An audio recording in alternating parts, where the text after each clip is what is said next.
네, 안녕하세요. 백설구준 남자 킬리만입니다. 2019년 11월 14일 방송을 시작하도록 하겠습니다. 자, 현재 시간은 아침 5시 24분입니다. 자, 첫 번째 소식은 호주의 리서치 이야기를 먼저 해보도록 하겠습니다. 점점 더 많은 호주 60세 이상의 은퇴 투자자들이 비트코인이나 이더리움 등 암호화폐를 하나의 투자 수단으로 인정하고 있으며 암호화폐에 투자하는 은퇴 투자자들의 수가 증가하고 있다고 합니다. 암호화폐 산업이 성숙기에 접어들면서 합법적인 자산 클래스로 자리를 잡고 있다고 하네요. 또한 암호화폐는 전통 투자 자산과 아무런 연관성이 입증되지 않아서 사람들은 보다 균형 잡힌 투자 전략을 수립하기 위해서 포트폴리오의 일부를 암호화폐로 구성을 하고 있다고 합니다. 수년 내 암호화폐 구매를 원하는 은퇴 투자자들은 현재 2.5%에서 3에서 4%까지 증가할 것이라고 설명을 하였습니다. 재미있는 여론조사들이 많이 나오고 있는데 아직 비중 자체가 이렇게 높지가 않습니다. 은퇴한 투자자 중에서 2.5%가 6개월 내에 암호화폐 투자 의향이 있다 이렇게 답한 거고 2.5%면은 그다지 많은 건 아니지만은 그래도 합법적인 자산 클래스로 인정을 받고 있는 것에 대해서 의미를 두고 있는 것 같습니다. 한국 같은 경우는 은퇴하고 나서 퇴직금을 암호화폐에 투자를 하는데 그게 다단계여서 날리는 경우들이 많이 있습니다. 그래서 비트코인이나 이더리움 등 믿을만한 종목에 투자하시는 것을 추천드리겠습니다. 자, 미국 CFTC가 비트코인과 라이트코인을 횡령한 용의자에게 110만 달러의 벌금을 부과했다고 합니다. 어떤 내용일까요? 자, 미국 상품선물거래위원회가 자신이 일하던 회사 소유의 암호화폐 자산과 그리고 고객들의 자산을 횡령한 미국 애리조나주 피닉스 거주자인 조셉 킴, 한국 사람 같다는 느낌이 살짝 드네요. 자, 조세프 김에게 110만 달러의 벌금을 부과했다고 발표했습니다. 그는 암호화폐 투자로 인한 손실을 메우기 위해서 본인의 손실을 메우기 위해서 콘솔리데이티드 트레이딩 소유 거래소 그리고 고객의 계좌로부터 300만 달러의 규모의 비트코인과 라이트코인을 가로챈 혐의를 받고 있다. 그래도 얘는 잡혀가지고 이게 300만 달러 빼간 것 중에서 200만 달러 상당은 피해자에게 돌려줬다고 하네요. 뭐 뉴스로 봐서는 여기가 아무래도 거래소인 것 같고 거래소에서 거래소 그 계좌에 있는 비트코인과 라이트코인 그리고 고객의 계좌까지 이제 손에 댄 거죠. 직원이 이렇게 빼갈 수 있다는 거 보니까 정말 허술하죠. 굉장히 허술하죠. 그러니까 우리가 중앙 거래소를 사용하고 있지만은 중앙 그 암호화폐 거래소를 사용하고 있지만은 그 직원들의 도덕적 해이 때문에 이렇게 손실을 입을 수도 있다. 지금 여기에 나와 있는 거래소는 우리가 잘 모르는 거래소이지만은 빗썸 같은 경우도 해킹이 일어났던 건이 나중에 확인해 보면은 그 직원에 의해서 사고가 터지고 직원이 가로채고 이런 경우들이 있었습니다. 큰 거래소들도 이런데 작은 거래소들은 오죽하겠습니까? 그래서 항상 믿을만한 거래소에다가 본인의 자산을 놓던지 아니면 개인 지갑을 잘 관리를 하시던지 아니면은 그 자산들을 여러 거래소로 쪼개 놓으시던지 본인의 방법을 찾아서 우리의 암호화폐 자산을 잘 관리했으면 좋겠습니다. 자, 미국 CFTC 위원장이 미국 정부를 향해서 한마디 했습니다.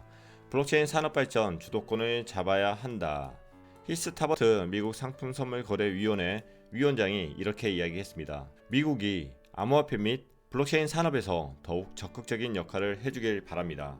가능하다면 주도권을 잡아야 합니다. 미국의 암호화폐 및 블록체인 산업 규제는 일괄적이지 못하고 불명확합니다.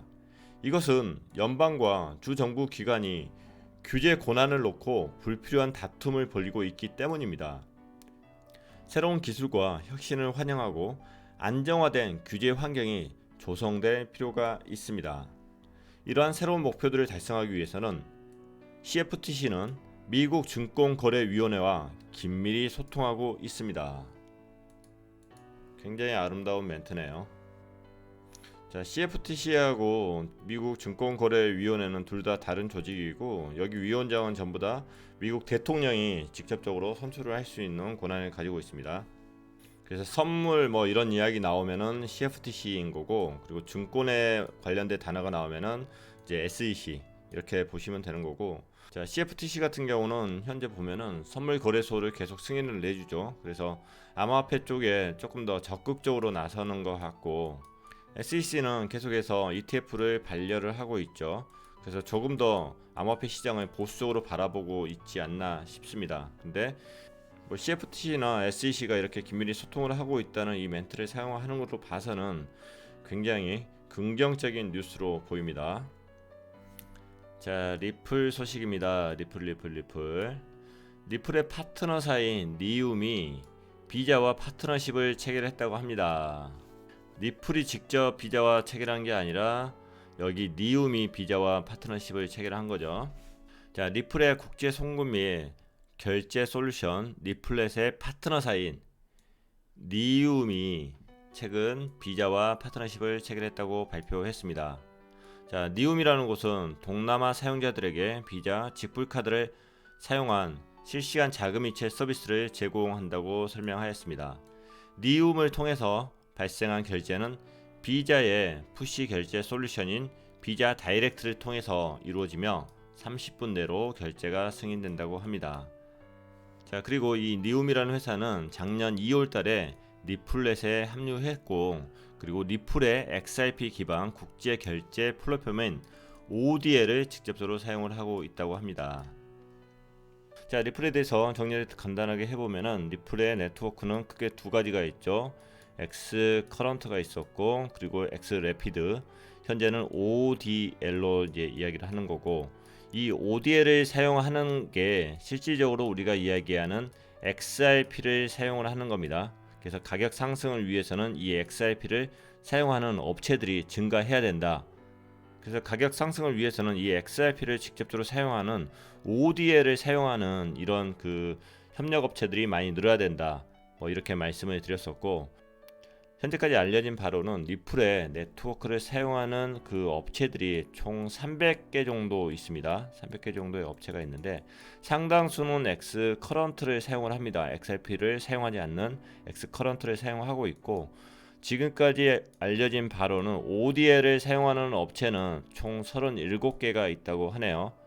자, 이 업체들에 대해서는 리플사에서 공식적으로 37개가 있다 이렇게까지 발표는 되어 있지는 않고요. 자, 그리고 데일리 홀드라는 여기에서 지금 XRP를 사용하고 있는 37개 회사에 대해서 조사를 해 보았습니다. 자, 그리고 현재 리플사에서는 총 24개의 회사가 이 ODL 시스템을 사용하고 있다 이렇게 발표를 한 것 같고, 그 중에 19개를 여기 언론에서 지금 조사를 이렇게 해 놓은 거고, 방금 이야기한 그 니움이라는 것도 여기에 포함되어 있는 것을 확인할 수 있습니다. 자, 이 니움이라는 데는 그 이전에 인스타램이라는 뭐 회사에서 니움이라고 이제 명칭을 바꾼 것 같고요. 자, 그리고 이 리움은 주로 아시아 지역에 중점을 두고 있고 2015년 8월에 사업을 시작해서 지금 전 세계에 한 100여 명의 직원들을 데리고 있는 것 같습니다. 여기서 볼만한 게 첫 해 운영에서 보면은 인스타램 같은 경우 호주에서 호주하고 인도하고 이 송금 시장 점유율이 8%를 확보했다고 하네요. 굉장히 큰 시장을 확보하지 않았나 싶네요. 자, 그리고 2017년 9월 달에 여기 인도 준비은행에서 인도의 해외 송금을 승인 받았다고 합니다. 자, 그다지 역사가 길지 않은 곳이긴 하지만은 국제 송금 분야에 있어서 어느 정도 역할을 하고 있는 그런 업체인 것을 볼 수가 있네요. 자, 이 업체들에 대해서는 제가 시간 있을 때 다시 어떤 업체들인지 한번 분석하는 영상을 만들어 보도록 하겠습니다. 저도 XRP가 사용되고 있는 업체들이 어떤 업체가 실질적으로 있는지 그거에 대해서 좀 궁금하기 때문에 이건 별도의 영상으로 다시 한번 말씀드리도록 할게요. 자, 이 뉴스에서 분명히 아셔야 될 건 뭐냐면은 니움이 비자하고 파트너십을 그냥 맺은 거예요. XRP를 쓰겠다는 의미가 아닙니다. 단지 리플의 파트너샤가 니움인 거고 얘네들은 이 사이에서 XRP를 쓰겠다고 이야기를 한 거고요. 그래서 모든 국제 송금에 있어서 니움이 XRP를 무조건 다 사용하겠다? 그런 의미는 절대 아닙니다. 여기서 몇 퍼센트의 비중으로 쓸지 시험적인 건지 뭐 그런 부분들은 별도의 이야기라는 거 인지하고 넘어가도록 하겠습니다. 자, 다음 뉴스입니다. 영국계 은행 HSBC가 싱가포르 거래소 SGX와 협력해서 블록체인 및 분산원장 기술이 채권 시장의 효율을 높여줄 수 있을지에 대한 주제로 공동 연구를 추진할 계획이라고 하네요. 분산원장의 스마트 컨트랙트로 채권을 토큰화해서 채권 거래에 필요한 절차를 간소화하고 시장 내 낮은 효율성으로 인해서 발생하는 마찰을 완화시키는데 초점을 맞추기로 하였습니다. 영국계 은행 HSBC는 분산원장을 채권 거래 시장에 도입할 경우에 발행인, 투자자, 채권 발행자, 커스터디언, 관리자, 커스터디언이 부담하는 비용을 절감할 수 있다고 이야기를 했습니다. 자, 여기서 포커스는 채권을 토큰화한다는 거죠. 앞으로는 모든 게 다 토큰화가 될 수 있다고 말씀을 드렸고, 자, 이 내용은 증권형 토큰에 관련된 내용이겠죠. 증권형 토큰. 그래서 앞으로 주식도 그렇고 그리고 부동산도 그렇고 이렇게 채권도 그렇고 다양한 분야에서 토큰화가 이루어질 건데 이런 건 전부 다 증권형 토큰에 해당된다. 이 말씀 드리고 넘어가겠습니다. 자, 코인쉐어스라는 영국에 있는 디지털 자산 전문 자산 운용사에서 암호화폐 트렌드를 총 10가지로 정리해 보았습니다. 한번 읽어 드려 볼게요. 내용들이 나름 잘 정리를 해 놓은 것 같아요. 좀 애매모호한 문장들이 있어가지고 이 원문을 찾아보긴 했습니다. 자, 첫 번째는 글로벌 거시적 이슈가 비트코인에게 무대를 만들어 주었다. 좋은 이야기죠. 자, 여기서 글로벌적 거시적 이슈라고 하는 것은 이 친구들은 이제 이걸 짚었더라고요. 첫 번째는 2019년도에 부자와 가난한 자 사이의 격차가 굉장히 심해졌다는 거하고, 두 번째는 이란이나 베네수엘라, 홍콩과 같은 국가에서 정치적인 긴장감이나 불안이 증가해서 자본주의나 대기업에 대해서 사회적 반발이 증가했다는 것을 거시적 이슈로 들고 있습니다. 그래서 이 문장에서 볼 수 있는 것은 우리가 이제 투자자로서 지금 이제 인용해 먹을 수 있는 건 뭐냐면은 앞으로도 경제적이나 정치적으로 지금 굉장히 안 좋은 상황에 갈 나라들이 많아요. 중간 선거 끝나면은 경제적인 문제가 굉장히 안 좋은 상황까지 갈 수 있는 상황들인데, 그런 이슈들이 나올 때마다 비트코인은 더 올라갈 것이다, 이런 형태로 보셔도 되지 않을까 싶습니다. 자, 두 번째는 업계에 만연하던 과장 광고가 성숙함으로 바뀌고 있다. 자, 이제는 더 이상 과장 광고가 통하지 않는다는 이제 의미로 해석을 해도 되는데, 이 논문에서는 이제 이렇게 이야기하더라고요. 자, 현재 일반적으로 대중들이 블록체인에 대해서 지루해하고 있다. 블록체인이 나와가지고 바로 뭔가 할 걸로 보였었는데 그게 아니라 블록체인 애플리케이션이 나와서 뭔가 영향을 주려고 하면은 앞으로 5년, 10년 후나 될 것이라고 일반인들이 그렇게 결론을 내렸다고 하네요.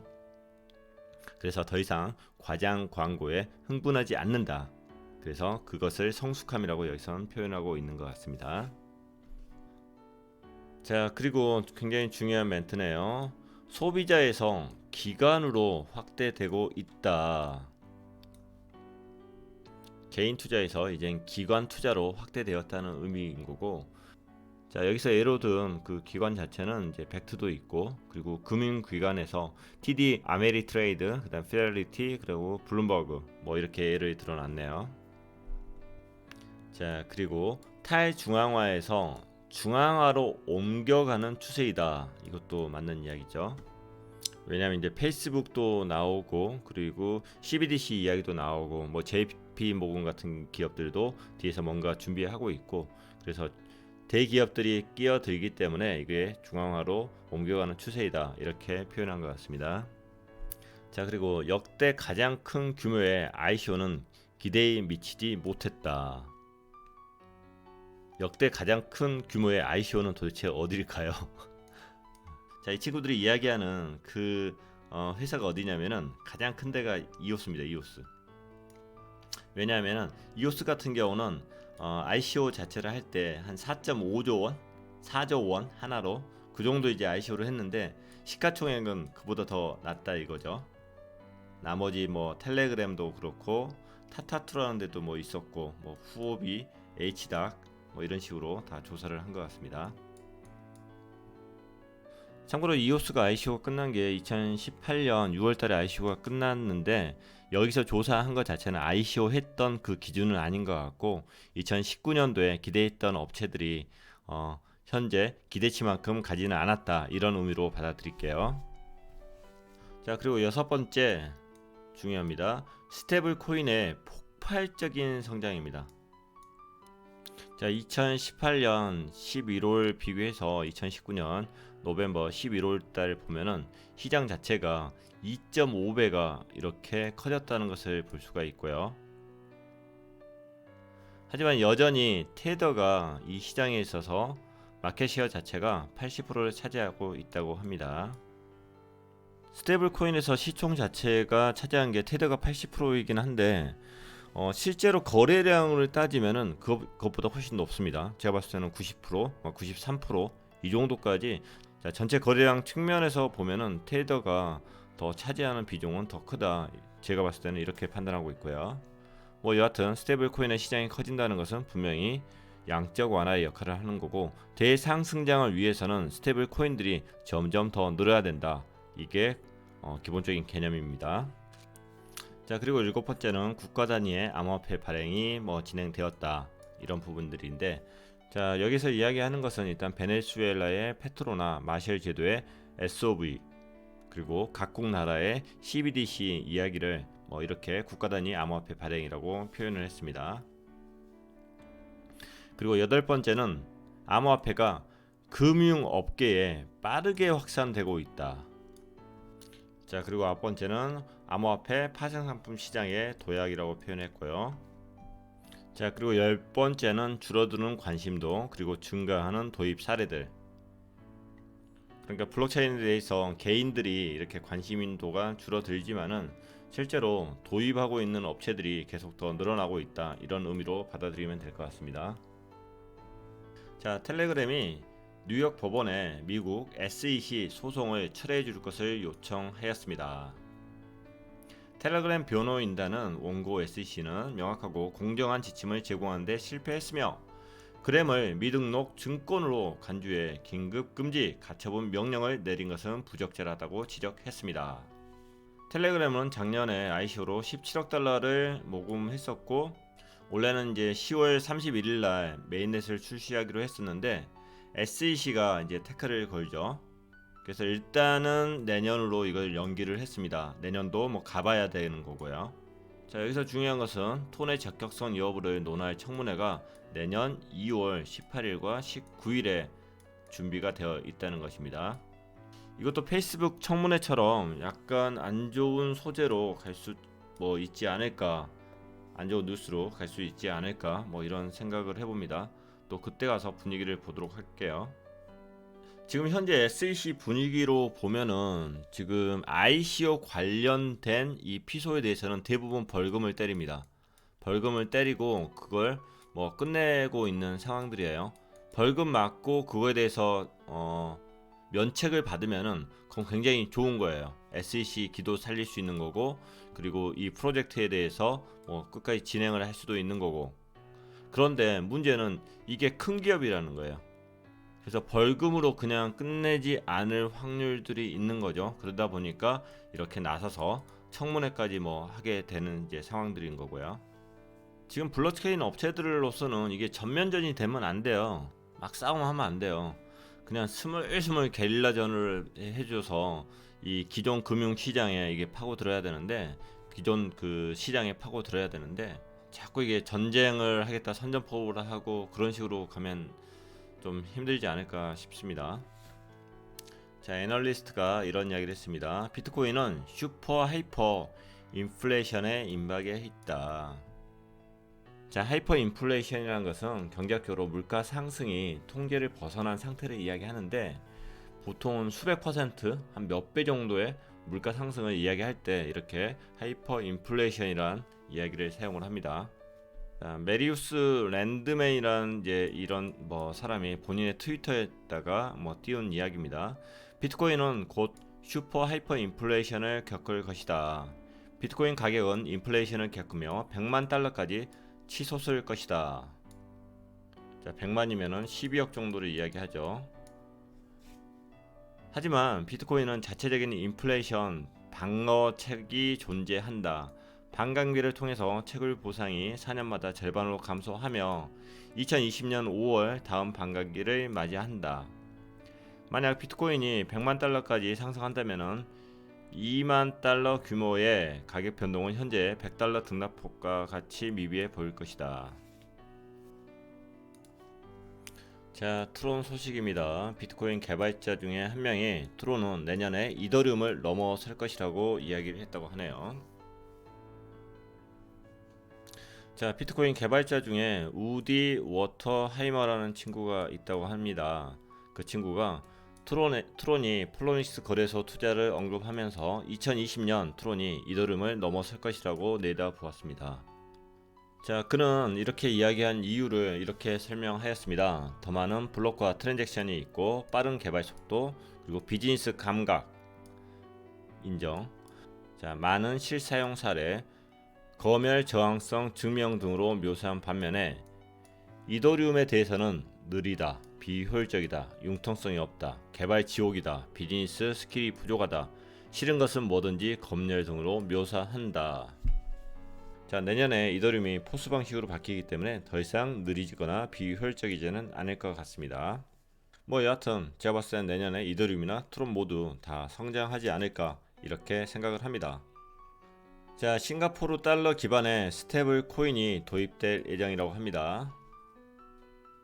자, 시간이 가면 갈수록 계속 스테이블 코인 이야기가 늘어나고 있어요. 시장의 규모가 점점 커지고 있다는 이야기고, 양적 완화가 되고 있다는 거고, 그리고 크립토 시장의 밝은 미래가 보인다는 이야기로 저한테는 읽힙니다. 앞으로 뉴스들 보면은 이 스테이블 코인에 대한 이야기가 계속 더 나올 거고, 어떠한 기반이란 이 내용만 틀릴 거예요. 지금은 싱가포르 달러지만은 나중에 위안화, 그 다음에 금, 그 다음에 석유, 여러 가지에 패깅되어 있는 코인들이란 이야기들이 계속 나올 겁니다. 자, 그리고 나중에 가서는 CBDC에 기반한 스테이블 코인이 나올 거란 이야기도 나올 겁니다. 그래서 CBDC가 나온다 해서 바로 이 자금이 암호화폐 쪽으로 들어오지는 않습니다. 이 스테이블 코인이 그 역할을 대행을 해줄 것으로 믿고 있고요. 중국의 인민은행이 CBDC 가짜 뉴스와 사기 피해에 대해서 경고를 하였습니다. 자, 인민은행은 DCEP를 발행한 적이 없으며 어떠한 자산 거래 플랫폼에도 거래를 허용한 바가 없습니다. 현재 시중에서 거래되는 DCEP의 상품은 모두 불법 디지털 화폐이다. 해당 거래는 사기 아니면 다단계일 가능성이 높다. 중앙은행 디지털 화폐 출시일은 인터넷에 확산되고 있지만은 모두 다 가짜 뉴스이다. 인민은행은 2014년부터 디지털 화폐를 연구해 왔으나 아직 테스트 진행 단계이다. 한국도 이런 다단계나 이렇게 이제 사기 피해들이 많은데 중국이 훨씬 더 심하대요. 자, 2017년도에 ICO 금지하고 이런 부분들이, 중국은 그 이전에 전부 다 시골 마을까지 사기 피해들이 어마어마했다고 합니다. 그리고 이제 CBDC 이야기 나오니까 CBDC 가지고서 또 이제 사기들을 치고 있는 거죠. 우리도 11월 11일 날 CBDC가 나오니 많이 이런 이야기들을 했듯이, 그리고 CBDC가 어느 날 갑자기 오늘부터 시효 땡 이렇게는 시작을 못 할 거예요. 자, 중국에서 이런 CBDC 이야기 나왔으면은 또 한국에서 누군가 불법 다단계를 통해서 중국의 CBDC에 투자하십시오 이렇게 또 사기를 치고 있을 수 있습니다. 항상 주의를 요합니다. 자, 이번에도 그냥 재밌는 뉴스 하나 설명드릴게요. 며칠 전에 제가 그린에 대해서 설명을 했죠. 프로젝트를 설명한 게 아니고 말장난에 대해서 이제 설명을 해드렸었는데, 그린이라는 것은 하나의 이제 프로젝트였고 그 당시에 50BTC가 후원이 되어 있었습니다. 라이트코인의 찰리가 나서서 후원금을 보낸 사람은 사토시다 이렇게 이야기를 했어요. 왜냐하면 비트코인이 발행된 주소를 확인해 보니까 이건 9년 전에 생성된 것이기 때문에 그렇다. 자, 그러고 나서 가격 상승이 이게 말장난에 의해서 있었다 이렇게 말씀을 드렸죠. 그런데 또 이번에도 이제 50BTC가 후원이 됐어요. 그러면서 또 가격은 요동을 칩니다. 또 하루 만에 22%가 이렇게 올라간 것을 또 볼 수가 있어요. 그래서 첫 번째 50 BTC를 후원했을 때 받았을 때 이 정도 올라갔고, 또 이번에 50 BTC 집어넣으니까 또 올라가고, 또 다음에 또 집어넣겠죠. 또 다음에 집어넣고. 자, 지난번에 봤을 때는 110 몇이었었는데 오늘 보니까 98위까지 올라갔네요. 제가 봤을 때는 이거 그냥 노이즈 마케팅이거든요. 그리고 노이즈 마케팅에 아직까지 통하는 게 이 크립토 시장인 거고요. 투자에는 주의하십시오. 자, 이오스 소식입니다. 이오스의 블로건이 이오스 메인넷 투표에 참여한다고 합니다. 어떤 의미를 가지고 있을까요? 자, 블로건 같은 경우는 이오스에서 사용하고 있는 이오스 IO 프로그램 자체를 개발하고 업데이트 해주는 역할을 합니다. 그리고 앞으로 이오스 메인넷에 올라올 보이스라는 이 탭 자체를 직접적으로 만들고 마케팅을 하는 역할을 할 거고요. 자, 지금까지 블로거는 이오스 생태계 탈중앙화된 네트워크를 위해서 투표에 참여를 하지 않았는데, 이제 그 투표를 참여함으로써 BP 투표를 직접적으로 하겠다는 이야기가 되는 거고요. 자, 앞으로 블로거는 이오스 네트워크 생태계에 기여하는 BP에게 우선적으로 투표를 하겠다는 방침이고요. 아마 커뮤니티의 의견을 들어보고 그렇게 투표에 참여할 것으로 보입니다. 그래서 앞으로는 노력하는 BP가 상위 BP에 도약할 가능성이 크다, 이렇게 커뮤니티에서는 이제 생각들을 하고 있고요. 자, 조용하게 있던 블로건이 지금 이제 메인넷 투표를 참여하는 모습으로 봐서는 보이스를 만들고 보이스를 활성화시키기 위한 초석이지 않을까, 이런 생각도 해보고 있습니다. 자, 중국의 네이먼구에서 암호화폐 채굴 기업 퇴출 작업을 시작했다고 하네요. 실물 경제와 무관하고 규제를 회피하고 에너지 소모량이 크고 빅데이터 산업으로 포장된 전기료, 토지, 세금 등에서 혜택을 받고 있는 암호화폐 채굴 기업이 이번 조사에서 걸러질 예정이다. 암호화폐 채굴 기업 정비에 관한 통지를 발표하고 암호화폐 채굴 산업을 실물 경제와 무관한 가짜 금융 혁신이라고 지적했고, 암호화폐 채굴 기업을 점진 퇴출시킬 계획이라고 밝힌 바가 있다고 합니다. 지금 중국 분위기상 이건 조금 확인을 좀 해봐야 될 뉴스인 것 같아요. 일단 중앙 정부가 아니라 거기 지방 정부에서 이렇게 나왔거든요. 근데 지금 중앙 정부에서 이 분위기랑은 조금 이제 반대적인 내용이어서 조금 당황스럽네요. 지금 중국 같은 경우는 암호화폐 채굴 사업 자체를 사양 산업으로 지정을 했다가 이제 그것을 취소를 했거든요. 자, 그리고 비트메인이나 카난 같은 경우가 지금 미국에다 IPO 신청을 지금 한 상황들이, 저는 정부에서 약간 밀어주기 때문에 이렇게 방향이 바뀌지 않았을까 이렇게 생각을 하고 있었는데, 아마 이 지방 정부에서는 좀 다른 의미의 퇴출 사업이지 않을까 싶어요. 이런 커다란 이제 기업들이 아니라 작은 기업 내에서 일어나는 이런 채굴 사업에 대해서 지금 이것을 퇴출하려고 하는 이제 그런 느낌이지 않을까 싶습니다. 이건 다음 뉴스 나오면은 또 조금 더 정확한 뉴스들이 있지 않을까 싶습니다. 자, 후오비 차이나 CEO가 이렇게 발언을 했네요. 중국이 미국보다 부처 간 연동이 훨씬 더 잘 된다. 블록체인 정책 추진이 훨씬 더 유리하다. 암호화폐 규제와 관련된 미국은 각계 전투 모드이다. 맞죠? 증권거래위원회는 증권 속성 자산을, 상품선물거래위원회는 상품 속성 자산을 담당하며 주별로 금융부처가 따로 있어 규정이 상이하고 각 부처는 서로 독립되어 있다. 맞죠? 더불어 미국은 올해부터 규정 위반 암호화폐 기업을 대상으로 처벌 강도를 높이고 있다. 텔레그램이 그 예이다.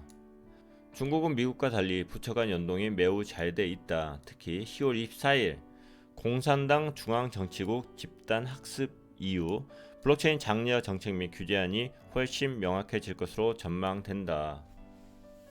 자, 중국이 잘 되면은 미국도 잘 되게 되어 있습니다. 뭐 여하튼 이런 뉴스들은 크립토 시장에 긍정적인 영향을 줄 것으로 보입니다. 자, 중국의 인민은행 고위 관계자가 이렇게 발언했습니다. CBDC는 국민 정보 통제 목적이 아니다. 자, 무창춘 인민은행 디지털 화폐 연구소장 무창춘의 발언은 꾸준히 좀 나오고 있는 것 같아요. 중국 중앙은행 디지털 화폐 CBDC는 국민의 정보를 완전히 통제하기 위한 시도가 아닙니다. 거래 익명성을 원하는 사람들에게는 익명성을 제공할 것입니다. 다만 통제 가능한 익명성, 자금 세탁 방지, 세금 이슈, 온라인 도박, 전자범죄 사이에서 균형을 찾을 것입니다. 앞서 8월달에 무창춘은 이렇게 이야기했다고 합니다. CBDC 발행 준비는 거의 마쳤다고 이야기를 했고요. 그리고 이강인민은행 총재는 CBDC 발행 시기는 아직 미정이라고 말을 아꼈다고 하네요. 뭐 여하튼 이 뉴스는 CBDC는 반드시 나온다 이렇게 읽힙니다. 제가 봤을 때 중국의 CBDC는 분명히 그 국민의 정보를 모두 통제할 기능을 갖춘 CBDC가 나오게 될 거로 보이는 거고, 단지 그 기능에서 개인정보를 어느 정도 수준까지 오픈을 할 것인가. 그래서 시중은행에서는 이 개인정보들을 다 보거나 다 통제할 수는 없을 거예요. 하지만 중앙은행에서는 모든 것을 통제할 수 있는 거고, 단지 마케팅상 그런 이야기들을 조심조심 하고 있는 거고요. 뭐 여기서는 부정적인 것에 대한 통제이지만은 지금 여기에 들어가 있는 것을 다 이 친구들이 통제할 수 있으면은 긍정적인 부분들도 어찌됐든 통제는 다 할 수 있다는 거죠.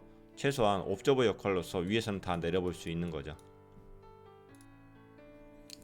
자, 비트파이넥스의 CTO가 이렇게 이야기했습니다. 금 기반의 테더를 출시할 계획이다. 결국에 스테이블 코인이죠. 스테이블 코인인데 금 기반으로 또 만들 것이다. 결국 테더의 양은 계속적으로 늘어날 계획입니다. 금뿐만 아니라 원유 기반의 테더, 고무 기반의 테더, 이렇게 스테이블 발행을 계속 검토 중에 있다고 하네요. 좋은 소식들입니다. 자, 팩트가 올해 싱가포르에서 현금 결제 방식으로 선물을 출시할 계획이라고 하네요. 자, 팩트가 점점 세계로 발 뻗어 나가는 모습들을 볼 수가 있네요. 근데 뉴스들을 읽다 보면은 지금 싱가포르라는 단어가 굉장히 많이 나오고 있어요. 지금 팩트가 처음에 기대했던 것 자체가 실물 인수도 방식을 하기 때문에 실제로 비트코인이 주고받는 이런 청산 방법을 쓰는 것 때문에 굉장히 많이 기대를 했었는데, 실질적으로 실물 인수도 방식이 아니라 뭐 이 방식을 쓰긴 해요. 근데 여기서도 장부 거래를 하더라고요. 모든 거래 자체가 저는 실물 인수도로 계속적으로 움직일 줄 알았더니 청산할 때 정도만 이제 실물 인수도가 되는 것 같고, 거래상으로는 전부 다 장부 거래를 하고 있더라고요. 그래서 실물 인수도에 대한 기대치는 조금 더 낮았던 것 같고, 그리고 팩트가 미국에 국한되지 않고 이렇게 세계로 뻗어나가고 있는 모습은 굉장히 이 시장에 있어서 긍정적인 역할을 해주는 것 같습니다. 자, 리서치에 의하면 2030년 싱가포르 블록체인 시장 규모가 2.6억 불 정도가 될 거라고 전망하였습니다.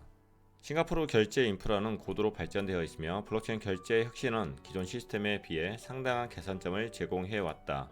블록체인이 올바르게 구현될 경우에 제3자가 필요 없는 실시간 거래 검증을 통해서 추가적인 효율성, 보안, 규제 준수를 기대할 수 있습니다. 자, 요즘 블록체인 관련 뉴스들을 보면은 싱가포르라는 단어가 굉장히 많이 나와요. 어느 순간부터는 한국은 지금 사이드로 빠지기 시작했어요. 2017년까지만 해도 전 세계에 있던 블록체인 관련 투자자들, 그리고 기술자들, 개발자들 모두 다 한국에 와서 컨퍼런스 열고 뭐 하고 발표회 하고 미드업 하고 그랬었는데, 이제는 전부 다 싱가포르로 넘어가고 있지 않나 싶습니다. 돈만 쏙 빼먹고 그 다음에 인프라 확산은 한국에서 전혀 진행이 되고 있지 않습니다.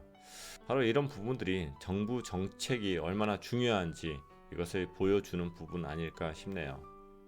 뭐 여하튼 앞으로도 뉴스에서 싱가포르에 관련된 기사들이 많이 나올 것으로 보입니다. 자, 그리고 트론 TV가 비디오 엘리펀트와 파트너십을 체결했다는 이야기도 있습니다. 그리고 튀니지에서 CBDC 발행을 하겠다는 이야기가 있었는데 CBDC 발행은 근거 없는 루머라고 이렇게 뉴스가 나왔습니다. 자, 하지만 튀니지에서도 CBDC에 대한 테스트를 하고 있고 전 세계 중앙은행의 약 80%가 CBDC 테스트를 하고 있는 것으로 알고 있습니다. 자, 오늘 방송은 여기서 마치도록 하겠습니다. 방송이 도움되셨으면 구독과 좋아요 부탁드리겠습니다.